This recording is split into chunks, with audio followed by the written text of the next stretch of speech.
everyone that's joining us here today in the webinar room.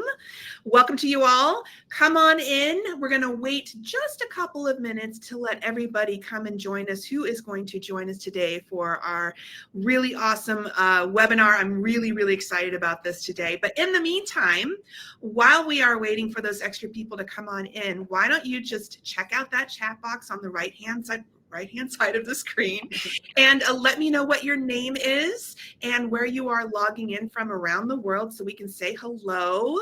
We would love to say hello to you. Let us know where you are. And usually we get all the way across the world several times around for sure. Usha in Florida, hello. Jennifer from Maryland, Roxy from Illinois, Christian from Guatemala. There we are. We're already out of the country. Excellent. Oh, we have India too. Anish from Lisa, India. how about the International Space Station? Anyone from there? I know, that would be so great if we had somebody from the International Space Station. I love that place. It's so cool. So, oh my gosh, people are just like bing, bing, bing, bing. Irina from Maryland, Linda, Michigan. Let's see, Mo from Cape Cod. Hello. Krista from Alexandria, Liz from South Dakota, and then Rob from Sedona. Oh, gorgeous place. I love Sedona, Rob. Ebo from Albany, Dawn from Florida. Hello. Ken from Costa Rica, and Victoria from France. So awesome. I love France too. And then Kim from Naples, Florida, so here in the United States, and Danielle from Pennsylvania, Deb from Colorado. Wow, good morning, Sybil. Oh, from British Columbia. Hi, just finished your, oh, nice. That is awesome. So is that you, Sybil? Gabrielle, that Sybil was with, possibly? Hello to you. Morgan in Oregon, Tanya from British Columbia as well, Pia from Denmark, and they're in vacation in France, but they're from Denmark. That is super cool. And then Marisol from Los Angeles. Hi, everybody. How are you doing today? Carrie from Denver, Cindy from Los Angeles. I think we can get started. It's 11:03. I think we're good. The numbers are still climbing up a little bit, but I think we can go. Sayi from London. Wow, Scott from Laguna Beach, and then oh goodness, I'm going. We have a graduate from the Mind Valley Nutritional Certificate. Oh, sweet, awesome. That is fantastic. Welcome. We have somebody from Reykjavik, Bahia. I think that's how you say your name. That sorry if I am pronouncing it incorrectly, but welcome to you, Jane from Los Angeles and Reyes from Mexico. All right, well, we are going to get started because we have a lot of stuff to cover here, and I've got two really awesome people joining me. So welcome to Beyond Brushing, Nourish and Balance to Thrive, and we're going to talk about oral health. This month in our webinar, how oral health is linked to the health of your whole body, and as well as how to design a personalized routine for yourself, not only with hygiene, but also with precision nutrition. And of course, as I just said, I have two fantastic individuals to help take us on this trip today. And that is Vice President and Head of Clinical Nutrition here at Viome, Dr. Stephen Barrie. Hello, Stephen. And then I also... Hi, Lisa. Hello. I also have our Viome Nutritional Health Coach, Gabrielle Kim. Hi to you. Hi.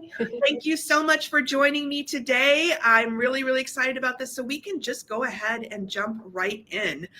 So Stephen, I get news updates from you several times a week talking about how we are discovering all of these different connections between the health of your mouth and the health of your body.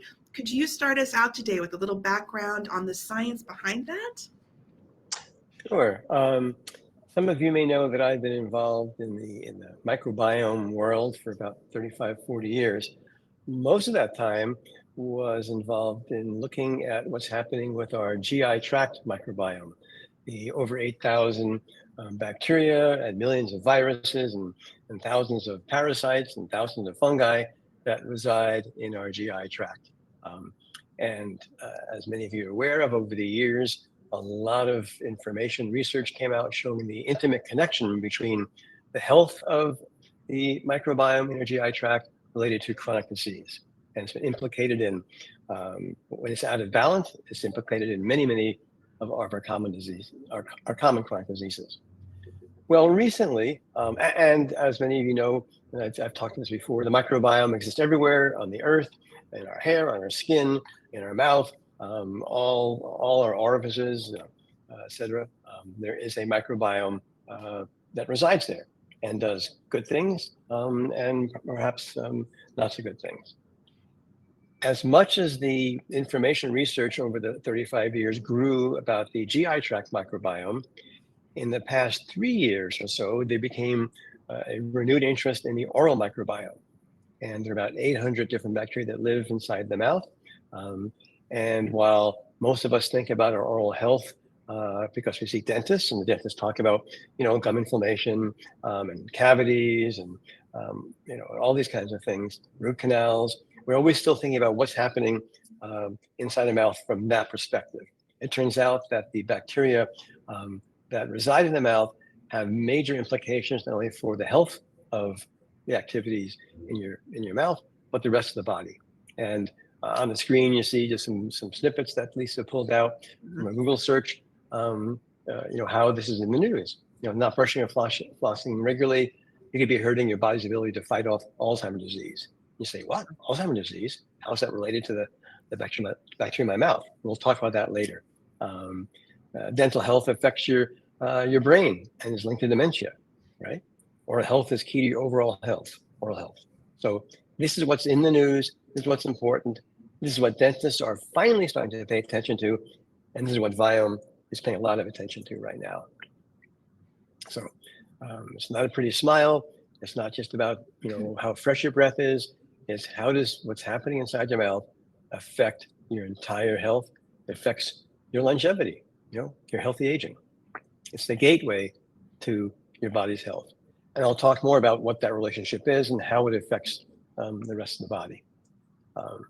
As I mentioned, there's just lots of critters, these microscopic bacteria, viruses, fungi, parasites that live inside your mouth. And it's normal. We certainly want to have more of the good kind and less of the bad kind. We want to keep them in balance, which is a state of balance, not in dysbiosis, where they're out of balance.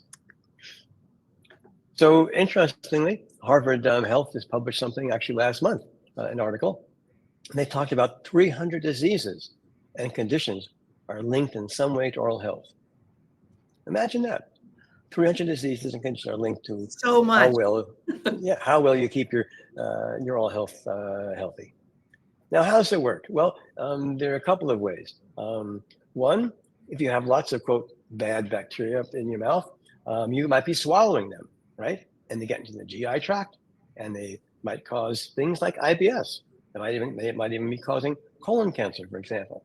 So swallowing the bad bacteria, they stay alive through the stomach, into the intestines, can have many ill effects.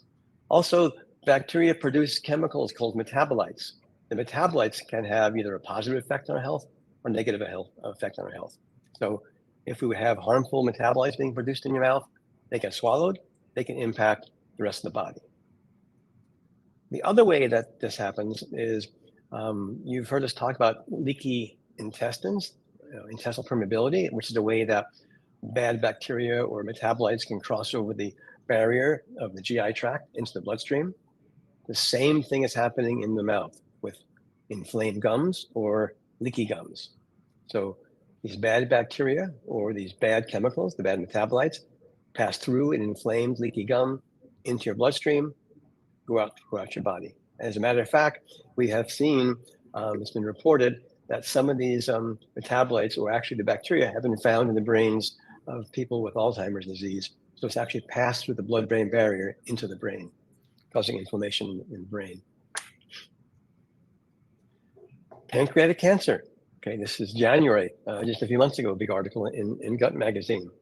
There's a connection between your oral bacteria and pancreatic cancer. Now, in a million years, none of us, I think, 10 years ago would have thought about this possibility. But this is now the hottest research happening. And fortunately, as you'll learn later from Gabby, there are things that we can do to lessen the risk of this. Here's a quick look at the connections. Lisa, that yeah, let me pull it down. Sorry. So here's some quick connections showing these connections. I talked about brain health, so Alzheimer's, Parkinson's, cognitive decline, gut health, IBS, IBD, pregnancy outcomes. I'll talk about that in a minute. Heart health, kidney health, colon cancer, pancreatic cancer. All these are not indirectly, but directly related to the health inside your mouth. Let's take a look at these simple examples. So I said pregnancy outcomes. What do I mean? If you have poor oral health, a woman has a 7 times increased risk of adverse pregnancy outcomes, including preterm birth and low birth rate. Every woman who is pregnant, in my opinion, needs to see their dentist, needs to have their mouth checked to see if their oral microbiome is in balance, needs to see if they have inflamed gums. If not, they risk a 7 times increased risk of preterm birth or low birth rate. People who have gum disease have a 70% more likely, are 70% more likely to develop Alzheimer's disease. And in the United States, 80% of people over 35 have some form of gum disease. So we read about in the news all these very expensive drugs being developed to try to, heal Alzheimer's disease. Let's get back to the beginning. What's the root cause of Alzheimer's? 70% of the people who have Alzheimer's, it probably started in their mouth through poor oral hygiene. You have a 12% higher risk of premature death if you have a history of periodontal disease. 12% higher risk of death just because you have inflamed gums in your mouth. So these are significant differences in risk of diseases just by what's happening inside your mouth. There are ways to maintain a healthy microbiome, obviously, and that's what Gabby will now switch us to a little bit to talk about what this means in terms of what you eat, what kind of supplements you could possibly take, how do we keep the oral bacteria in balance, how do we reduce inflammation in the mouth, how do we reduce cavities in the mouth, and fortunately, there are lots of ways that we can attack this. Thank goodness. Gabby? Thank goodness. And hopefully these are habits that we've been doing for a long time. But I guess, like you said, we learned that, the oral microbiome is so important. And so we just want to go over some good habits. But first, I guess, let's kind of check in to see how we're doing. And when we say this is stats from US American adults, but about 79% of us brush our teeth at least twice a day, which is not bad. 31%. Gabby, so interesting. What about for the 2 minutes at a time? Oh yeah, that's a big thing. That probably goes down a lot less than that if we talk about for 2 minutes, I guess. Probably, I think so. And only 31% say they floss about once a day. And I guess just to note, these are self-reported, and so sometimes that might be a little bit. So who knows if it's really every day. But about 64% say that they replace their toothbrush at least every 3 months, which is what's recommended by the American Dental Association. Just want to make sure that you keep your toothbrush clean. And about 42.7% of adults age 30 and older actually have some form of periodontal disease. And that percentage actually jumps up to about 70.1% for those who are 65 years and older.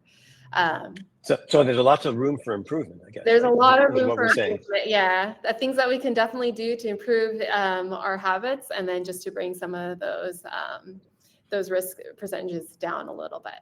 Yeah. So I have that report, if anybody's interested in it. And I forgot to say, sorry about this. So the pop-up that shows up there with these links for you, if you want to close it down, all you have to do is press that X just underneath there, and it'll lower that down, and it won't cover up the deck anymore. So sorry, I did not say that earlier. So there's those statistics if you'd like them. Sorry for interrupting. Please continue on. No worries. All right. So brushing, hopefully, we've been brushing all our lives. And it's one of those things that we do it so often that we kind of, sometimes take it for granted. But, brushing is so important because it helps remove dental plaque buildup from the surface of your teeth. And so, plaque can cause, I guess, tooth decay, cavities, eroding of the enamel, yellowing of the teeth. So it's really important that you want to brush regularly. Even skipping once when you're like really tired at night or something can make an impact, because plaque only takes a few hours to actually really build up. So you want to make sure that you are doing it at least twice a day. But brushing also, interestingly, helps with stimulating the gums.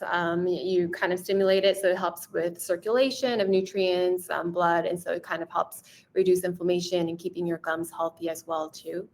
And so, and like we said, we want to do it for at least about 2 minutes. That just kind of helps make sure that you're kind of reaching every area, but more than just 2 minutes. If you're brushing like the same spot for 2 minutes, that's not going to be really effective. So you want to make sure you're brushing thoroughly. That's the most. Gabby? Yeah. I have an interesting thought or statistic. A lot of us use the electric toothbrushes like in this diagram. And I think we always thought that the vibration, helped with the cleaning. They did a study. Apparently, the main positive impact of electric toothbrush is the timer. Okay, the fact that it goes 30 seconds, 30 seconds it beeps and you switch to the next quadrant, 30 seconds, right? That's the main positive effect of it. If people who brush their teeth with a regular toothbrush did it for the 2 minutes, it comes out the same. Oh, wow. Yeah. Interesting. So it's the timer part that's the significant difference. Yeah. So if you don't have an electric toothbrush, you're okay. Just remember the 2 minute rule, 30 seconds per quadrant. Maybe have a timer next to you and kind of set it. That's true too. Yeah. So I had somebody asked, doing a good job takes me at least 4 minutes. Is that bad? So that is a good question. Is brushing for too long too bad? Is that a thing? I know that brushing too hard is a thing because you can brush away your gums. Yeah, brushing too hard. I don't know. I don't think brushing too long. I mean, as long as you're doing it gently, you're kind of getting the area. But if you're brushing really hard for 4 minutes, I'm sure that can be kind of, hard on the enamel. And depends on the bristle softness of your toothbrush too. Right. Whether it's soft, medium, or hard. So if you're using a hard bristle, I would think 4 minutes could be irritating the gums. Yeah, and actually one thing that my hygienist actually recommended was because, we tend to kind of go where certain areas and we kind of miss like just the way that our wrist kind of twists a little bit. She said to focus on the areas that we tend to kind of miss first. That's kind of a little bit more awkward because when we first start brushing your teeth, we tend to focus a little bit more, whereas towards the end of the 2 minutes, we kind of get a little bit more lazy. So if you kind of have a spot where your hygienist may say that, you missed a little bit, then kind of starting with that can help make sure that you're kind of getting every little area. But the question is, I guess, should we brush before or after breakfast? I know a lot of people have a strong opinion on that. But I guess, I don't know. What do you think, Stephen? Do you have a preference? I think we should. I don't, but see if Hillary can answer that question. Hillary is one of our. Yeah. Hillary is also with the CN team with Gabby, and she's one of our tooth or oral health experts. Yeah. Well, I suspect. Well, I suspect after. I brush before, but then I use a water pick after. Yeah. So generally, I recommend doing it before, just because over the night plaque tends to build up, so we just want to kind of brush that off a little bit, and then usually the toothpaste also helps with coat just the protective barrier as well too. So when we eat food, especially or coffee, maybe something that's a little bit acidic, it can kind of help with protecting that as well. But you do want to wait. If you do after, then you want to wait at least 30 minutes, just because when we're eating, with the acidity and sugary foods, oftentimes it can kind of weaken the enamel. So you kind of want to wait till it kind of hardens again. So at least 30 minutes after you eat or drink. I guess another good reason why you would do it after, generally they say, is if you do have something sugary or really acidic for breakfast, then in that case, then of course you want to brush it off just a little bit after the 30 minutes. Or you can rinse your mouth with water. That is another option. So if it seems like having this routine is a pain for you, and obviously this seems to be a pain for the majority of Americans, I'll say one stat that I didn't highlight before.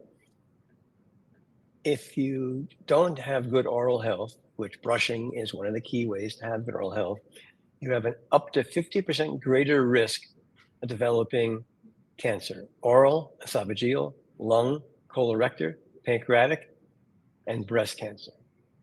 You have a 50% increased risk of developing breast cancer if you have poor oral hygiene in your mouth. Goodness. That should be motivation to take the 2 minutes twice a day and brush. Agreed. Mm-hmm. Agreed. Thanks, Stephen, for sharing that. Just shows how important that is. And then on to flossing. Only like 30% of adult Americans floss once a day. But flossing is really important because it helps remove food particles in between teeth that your toothbrush may not reach. And it also helps with just gum health, reducing soreness, puffiness, and the redness of gums. And so if you don't like, doing the traditional floss, you can use the water pick water flossing as well too. The most important part is to kind of disrupt that plaque so that you don't want it to build up. And I think there's also like interdental brushes as well too that you can use as an option, but at least once a day. But generally, this is another question. Do you floss first and then brush, or brush first and then floss? But generally, experts kind of recommend flossing first and then brushing second, just because when you're flossing, there tends to be, you're removing some food particles. And so when you brush it, just kind of takes that out. Another option, if you like to floss second, after you brush, would be to, rinse your mouth after you floss as well too, to just remove that. That's why I like the flossing after eating. You're brushing before eating, but the flossing after, with the water flossing, because that removes any of the food particles that still might be, between your teeth. And if you don't do it, they're going to start to decay just in 3 or 4 hours in your mouth. Right, yeah. So finding a good routine, that works for you. I guess the most important is doing it, whatever time that works best for you. Consistency. Exactly. And then tongue scraping. This one's a little bit newer, not as, it's not as, I guess, in everybody's routine as maybe brushing and flossing. But it's something that you want to kind of just do about like twice a day, morning and night when you brush your teeth. It basically just gently removes the food particles that, your toothbrush and flossing may have missed.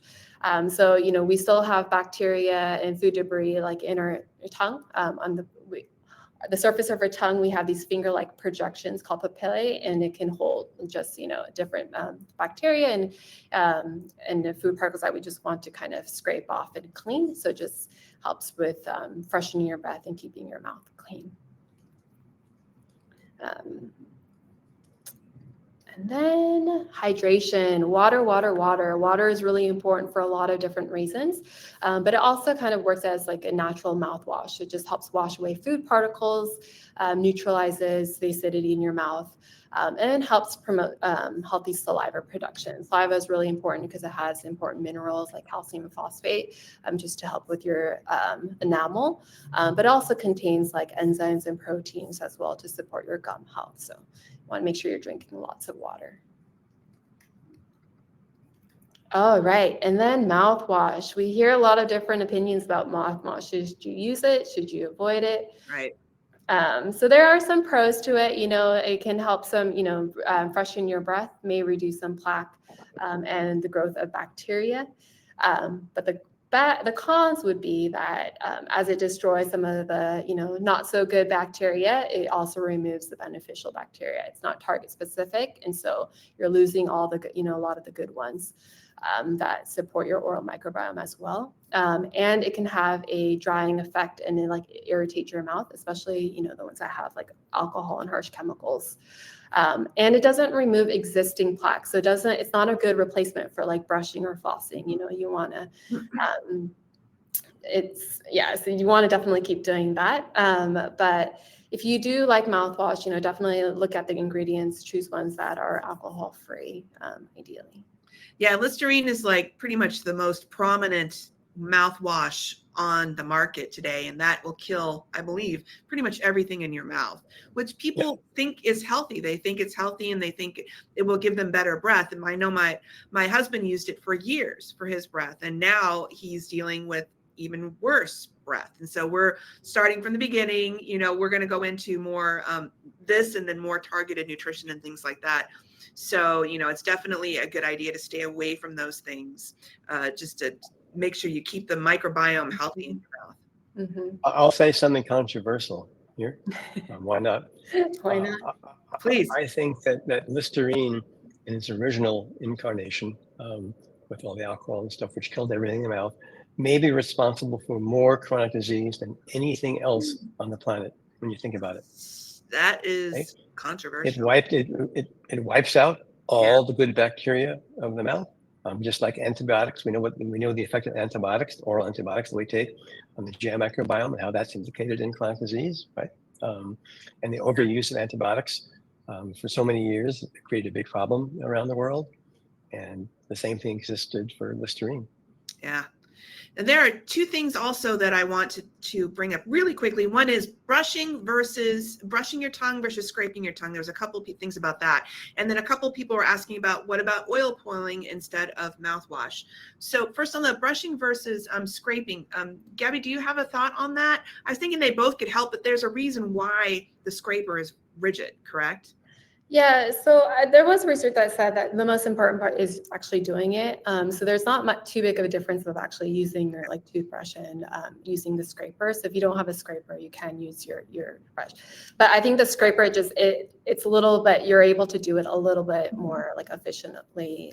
And I don't think it really matters with the stainless steel, and there's some more disposable ones. It kind of works in a similar way.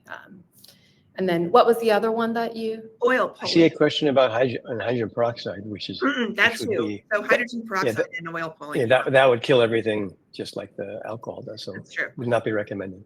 Because hydrogen peroxide is an oral grade of bleach, is it not? Unless I'm incorrect about that. Yeah. Yeah, it's often used to whiten. Yeah. Whiten the teeth. Because it does kill germs. It kills things. That's what bleach is used for in general, in cleaning and things like that. So. And then oil pulling. Do we have any information on oil pulling specifically?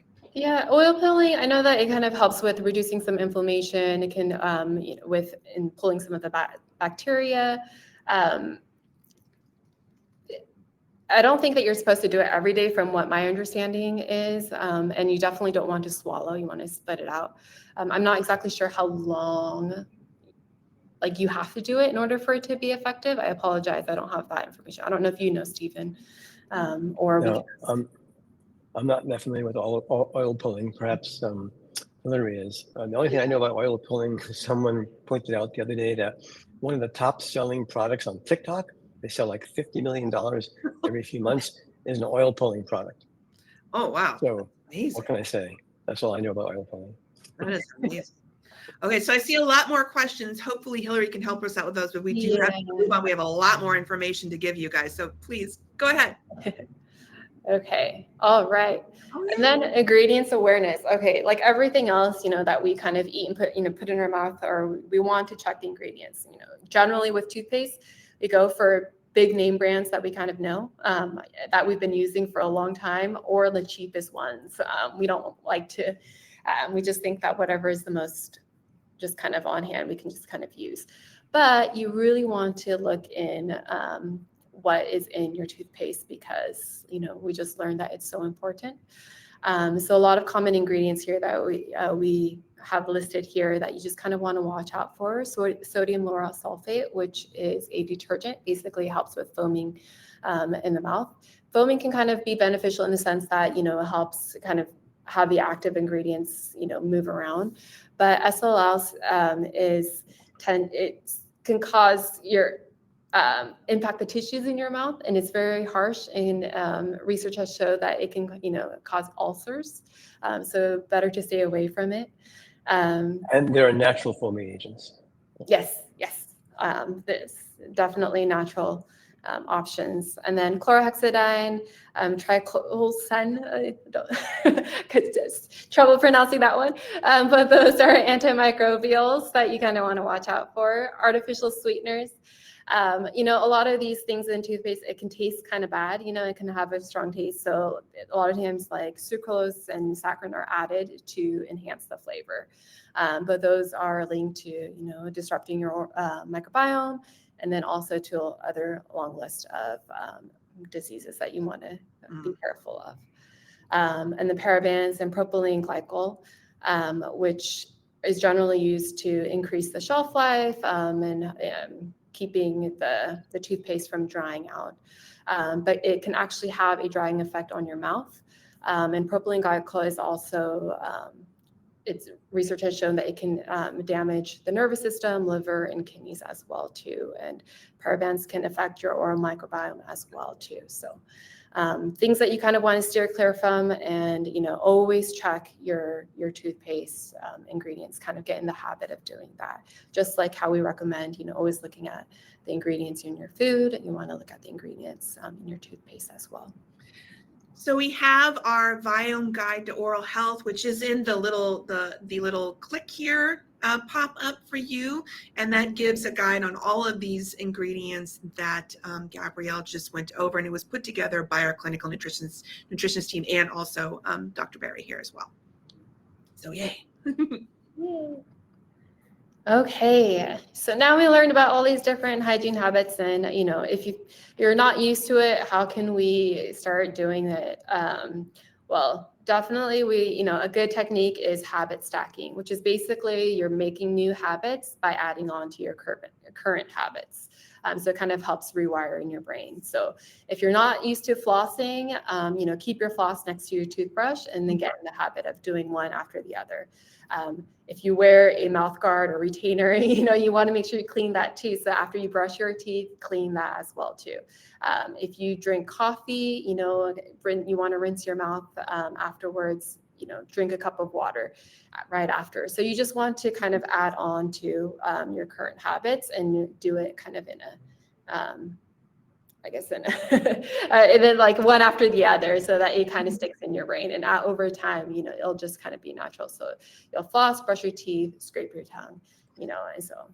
Gabby, habit stacking is something that you and I went over in our group coaching session. We did that, and I tried it, and it totally works. I have a morning and a nighttime routine, and I just go right down in order, and I have everything I need in the bathroom, and I do like 10 different things for my mouth and my face and my eyes and my hair as well, so it totally and completely works. It sounds like, habit stacking, whatever. It really does work. I highly recommend it. Absolutely. And, there's a lot of research behind it, and so it's very effective. And so the good thing is once you get into a habit, you can always keep adding on. And so you can always add on to your routine with that. So. All right.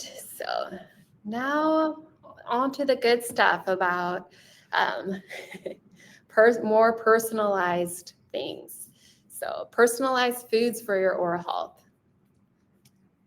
All right. So, with, Viome, we're all about personalization. And that's really important because everybody is unique and we want to do things that works for you. So, foods that are good for me and my mouth might not be, it might be different than, Lisa. And so we want to just make sure that we're really using the bacteria in our mouth to our benefit, and the good bacteria. And so, well, and at a higher level, even Gabby, we're talking about, how do these foods affect the systems in our body, and not thinking about the mouth for a second. We know how different foods affect us in different ways, providing the proper nutrition, reducing inflammation or adding inflammation, depending on our individuality.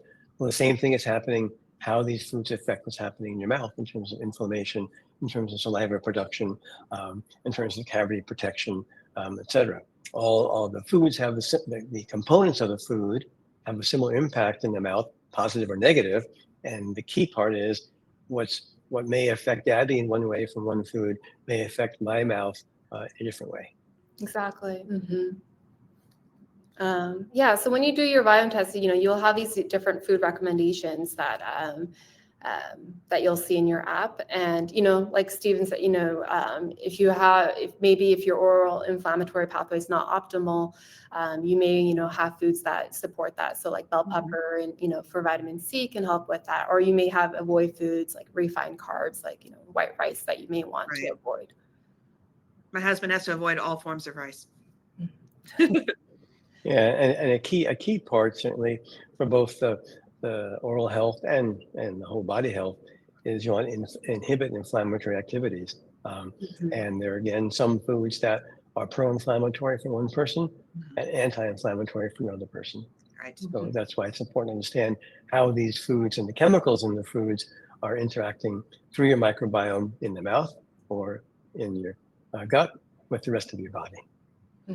Exactly. And I also want to just say that is what this team does. That is what Dr. Barrie's team and Gabby and the rest of our clinical nutritionists do. They investigate, do thorough background information, scientific, just like a ton of information on all the foods that we recommend. So we know all the aspects within the food and can match you up with the right foods for your test results. So they do the exhaustive work for you.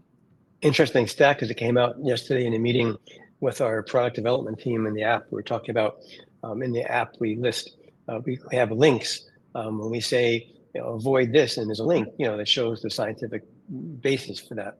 And we realized there were over 3,000 articles, peer-reviewed journal articles that were supporting the recommendation that we make in what foods to eat or what foods to avoid. So there's a lot of scientific research in peer-reviewed medical journals behind all our recommendations. That's awesome.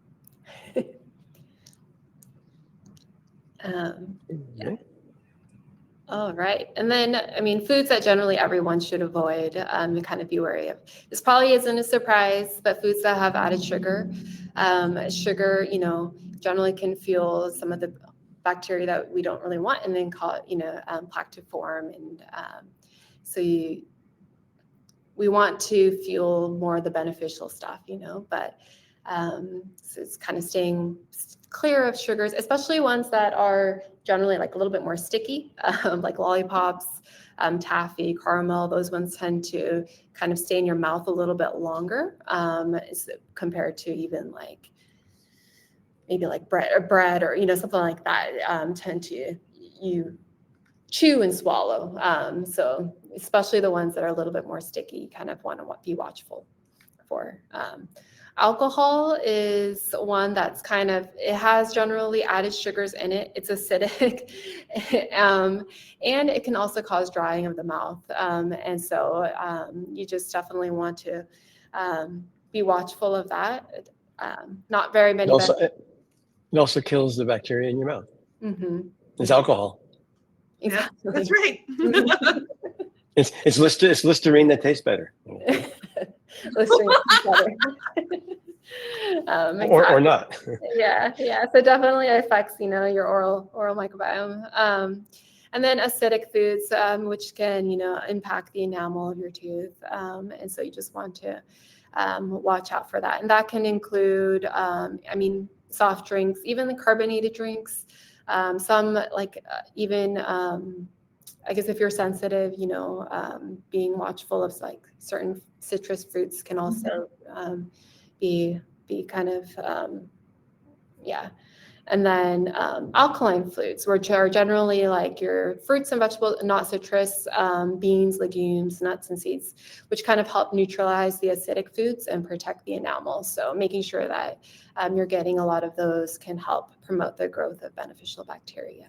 Yeah, Jennifer talked about, is lemon water okay to drink regularly? And just so everybody knows, in the Viome Guide to Oral Health, there is a pH chart of foods and liquids in there. So Gabby, what is your thought about lemon water? Yeah, it's very acidic, to your tea. So don't really recommend it. If you don't like plain water, which is generally the best, I would recommend trying to find, maybe a different fruit or something that you can add in there. Blueberries. Yeah, blueberries. Yum. Now, I actually take a little bit of apple cider vinegar every day, but I put it in water and then I sip it through a straw, which I know can help, but I only do it once a day. So I try to be mindful of that, but I do like to get my apple cider vinegar in because it's one of my superfoods. Let's see. Oh, apple cider vinegar. We just were talking about that. Sorry. I was looking at the chat. Yes. Okay. All right. And what else does Viome provide? So we don't just do food recommendations, but we also provide supplement recommendations that's unique to you. Nobody has the same formula, the same ingredients, same dosage. Everybody is unique. And because it's really tailored to support your needs. And the great thing about our supplements is that, we don't have them sitting on the shelf. They are they are custom made at the time of order for you, which is, I don't think anywhere else we can say that it does that, which is pretty incredible, Yeah, there's an amazing, in Texas, we have this amazing robotic facility, which is really fascinating to see. I guess, Lisa, you're working on a video of all that, right? I am. Maybe. Yeah, it's a pretty amazing process to see how the supplements are made in this long robotic line from over 280 ingredients, I guess.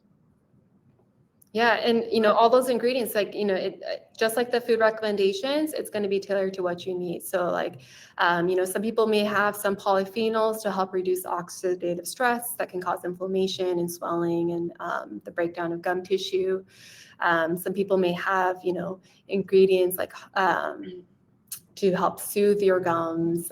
Some people will have some prebiotic fibers to help kind of fuel the good bacteria rather so that they're not eating the sugary stuff, So we will include that into your supplement. So a lot of good things in there, and it's personalized for you. Okay. Oh, and then this is really exciting, personalized oral lozenges. So same thing, kind of like the supplements. What you get or what's your recommended is specific to your needs. We have ones that with ingredients that support breath, if you need that, or gum health. I guess dental health as well too, or if you need a combination of those. But it'll have a blend of probiotics, prebiotics, postbiotics, and amino acids and minerals in there. And they kind of just work once a day. We generally recommend it after you brush. And just, you generally will say at night because you want to make sure you don't eat afterwards. I have talked to a couple of people who prefer to do it in the morning because they just like the feeling of it after and they don't eat right away. But you just, put it in your mouth, let it dissolve for at least about I think it's 5 minutes. Yeah, I think 5 minutes. I leave mine in there longer. I do all my stuff and then I lay in bed and I have my lozenge and I let it get in there a little bit and I just go to sleep. And I'm telling you, I wake up with a pretty darn fresh mouth, and morning breath is hard to beat sometimes, but it does a pretty good job. I really love this product a lot, and I recommend it if you'd like to try it out for sure. Yeah, and the key is you can't just send a kitchen sink to everybody, right? Yeah. There's a cost reason. If one had a supplement or a lozenge that had everything in it, it would be very, very costly. Number one. Two, you wouldn't need all the things in it, so it's just a waste. So the whole idea of the personalization is what is the most important thing for you to be working on right now based on what is happening inside your mouth from a biochemical gene expression level. And based on that, we can provide you with just what is needed to tackle those things that are out of balance at the current time. And it may change over time, right? And people retest every 4 or 6 months, and then things change. And then it can be retargeted to what you now need it the most for. Mm-hmm. Mm-hmm. And I think that's a great thing. It's always updated, and reforming to match your needs. And so. And I should mention, all the ingredients on here are clinically verified. Right. So it's not just, there's a list here you see on the screen of some probiotics. They're just not random probiotics picked. These are all clinically validated and we have the right dosage in there based on the research to do whatever it is that we are attempting to do in your mouth. So these are all clinically validated at clinical efficacious doses. You'll often see supplements or other products that they list, 30 different ingredients on there, but the dosages, there's like a smattering. There's like a little whiff of things in there.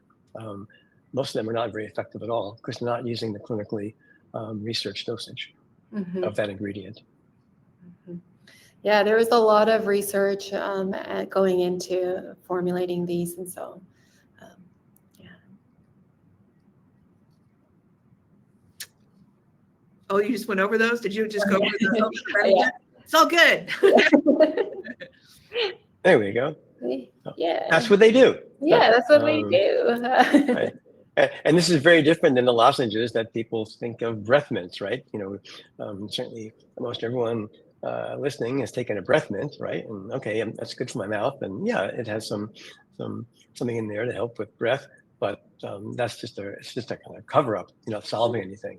These are all ingredients that supporting gum health, healthy teeth and gums, neutralizing the bad breath, changing the pH level, etc.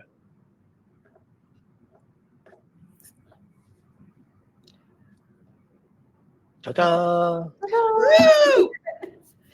Yes, very excited. We have some exciting news coming soon. Viome, we are creating a personalized blend of toothpaste. So an AM and a PM. I think if we go to then I think the next slide has all the benefits and stuff you want to talk about. Yeah. So similar to when we were building, the lozenges, the toothpaste, there's a lot of research behind it. The great thing about, this is we very, clean ingredients. All of those ingredients we mentioned above, we don't, you won't find those in here. We use, I guess, ingredients that are friendly to your oral microbiome. So like sweeteners like stevia and xylitol. And so, but yeah, and somebody was asking about fluoride. A good thing about this, if you are looking for a fluoride-free toothpaste, this will be a good option for you because it will be fluoride-free. We actually use hydroxyapatite in them, and which has been shown to be just as or almost as effective as fluoride in terms of protecting your, and remineralizing your teeth. If you're not familiar with hydroxyapatite, it's a naturally occurring mineral that's found in your teeth. Actually, about I think like 96% is found in your teeth, or it's in and so. So it's a very good. And if you look at on the oral gel side, so when we say performs 203% better, or it's 2 times better at controlling overnight plaque, these are research studies done at universities comparing them to the top selling brands. So to your Crests and to your Colgates, whatever, the ingredients in our oral gel were tested against those formulas, and they performed better than all of them. And all the things that Crest or Colgate list on their little package that they do, the ingredients in our oral gel do them a lot better. So we are really, really excited about that. Awesome. Super excited. Yeah. Do we have an approximate time? Can we talk about like maybe when it's going to be starting to be released to the public? May, something like that. May. Yeah. So the only thing that I will say is I believe that you would have to retest in order to get these specific recommendations. So like if you took a test back like in say like September or August of last year, you would have to retest to get these new recommendations with the full body intelligence test to make sure you get that saliva sample, and then we'd be able to recommend the specific formula for you. Correct. Yes.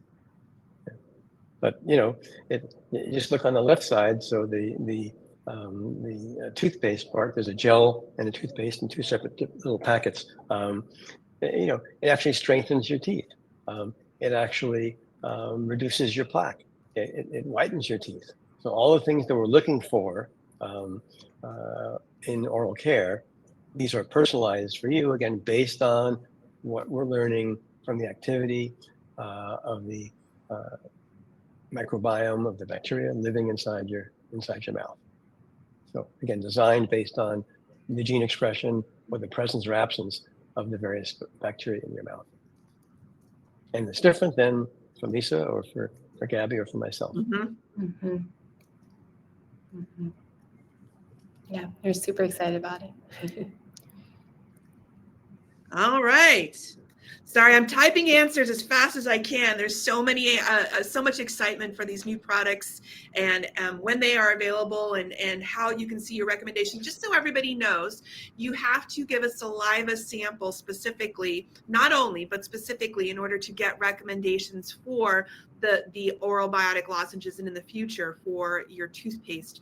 So that would mean, in most cases, a full body intelligence test. And I have here for everybody a discount code that you can use right now to get $100 off a full body intelligence test. I recommend that you take the full body intelligence test just because it's 3 different samples. You get the full picture of what's going on in your body. You can do the oral health intelligence test. This discount code will be good at an oral health intelligence test, but it's just a saliva sample. So if you're interested in getting gut biotics recommendations, we can't give gut biotics recommendations on just a saliva sample. So that's why I'm recommending the full body intelligence test. If you click on this link, it will take you to the website and it will populate the discount code when you check out, and you can get $100 off the full body intelligence and the oral health intelligence test right now. So I also want to see if we have any other questions that we can answer right now. I have a question. Yes. And maybe you've already covered this, or we'll cover it. So I'm seeing lots of great questions on here in the chat, and I see Hillary answering as best she can, but she's probably not going to get to all of them live. So we answer all of them in some other way, and then people have a way of finding out all our answers. What happens? Yes. So what we can do is also, everybody knows that we're going to be, just so everybody knows, we're going to be sending out a recording of this because we may have answered your question in the webinar and you may have had to look away or do something else while we were talking. There are a lot of questions that we did answer during the webinar. You will be getting a link to this tomorrow in an email so you can replay it. But then also I will be looking through these questions and seeing if there's any that I can handle. And if not, we can definitely send them to our support staff to get everybody help, because I do know there was questions about, I'm waiting for my supplements. I'm going to help that person. So no worries there. And we will reach out to everybody with some answers. There's some technical questions I know that I can't answer, but we'll see. We'll do our best to get those answered. So we answer them individually, or is there a way for everyone to see the answers? No, I answer them individually when I reach back out to people. That's the way that I do it right now. There you go. That code works. Yeah, no, Jennifer, that code will only be good. It says, oh my goodness. I forgot to change the date down there. So this code is good to Sunday midnight, like 11:59 p.m. That's how long you have to use this code. And the code will be in your follow-up email as well if you forget. It's called brushing, and you can use that code there. All right. So Mary Ann, yes, if you took the full body intelligence test, you will also see recommendations for it right now for the oral lozenges. We don't have the toothpaste as of yet, but that's coming in May. All right. So say I can help you later with the link. No worries at all. Okay. Yes, Usha, the code can be used by a non-attendee if you would like to pass that on and have them also join you and get their own full body intelligence test. Please pass it on. Go for it. It ends. This code expires midnight on Sunday. So use it while it's hot. There you go. So are there any other parting pieces of advice? The only thing I know to say, because you two are the experts here, is to brush and floss every day. Take care of your mouth, take care of your teeth, take care of your gums, and therefore you can take care of your body. So Stephen, what about you? One last parting word? Well, I'm looking at a question about can we ship the gel overseas? Interesting question. In terms of supplements, due to different custom regulation in different countries, sometimes it's problematical for certain countries. But the gel should not be problematical. So the gel and the lozenges, I believe, are available to ship pretty much anywhere in the world. My last parting, not last for right now, parting words are: I just hope we've impressed upon you and shown you the importance of having good oral hygiene, going beyond cavities, going beyond bad breath, going beyond white teeth. All those are important for sure. But hope that you see the connection between heart disease and cancer and Alzheimer's and convict line and colon cancer, etc. It all is starting in your mouth. And fortunately, it's something we can do. We can't change our genes for predispositions towards certain diseases. We perhaps can't change the air that we're breathing if we're living in a city. We have to breathe the air. But we can change in a very positive way the oral hygiene, the oral community in our mouth. Absolutely. You take those actions every day to give yourself a healthier mouth, and making sure that you're getting the right nutrition in your body for your oral microbiome as well. Yeah, Gabby, one more word before we go? Yeah, I mean, I think we just, learn that taking care of our mouth is more than just our smile, and so definitely taking, those 2 minutes to brush and a couple extra more minutes to, floss and scrape our teeth and all of that. Even, after a long, exhausting day, it's definitely worth it and really important. So every single day, just taking the time and prioritizing that is really important. So. Absolutely. And I'll say another thing to underline what we're talking about. There's no drug and there's no other physical activity that I know of that can reduce your risk of heart attacks and strokes as you can by taking care of the oral pathogens in our mouth. There's no drug that reduces our risk by 50%. Right. There's no exercise, running, all the yoga doesn't reduce your risk by 50%. Okay. But if you can have reduce your burden of oral pathogens in your mouth, okay, you can reduce your risk of heart attacks and strokes by up to 50%. It's mind-boggling. That's a crazy stat. And our dentists never told us this. Oof. Well, they're getting the message now. I know, because I visit my dentist now, and he's like, okay, so we got to make sure we take care of our whole body by taking care of our mouth. And I was like, you got it. They're listening now. They are listening. So thank you both, Stephen and Gabby, and Hillary also, for joining us and spending the last hour with us and giving this great tour through how to keep your mouth and your whole body healthy. And obviously, the tooth gel is coming soon, and we can't wait to release it to everybody. Thank you both very much. And thank you everybody on the call right now for contributing to the conversation, for spending your last hour with us. We really appreciate it. And we will see you back here again next month for another great topical content webinar. So everybody have a wonderful day, wonderful week, and we will see you all very soon. Bye-bye. Thanks for thinking of your health by joining us. Absolutely. Absolutely. Thank you very much. Bye-bye.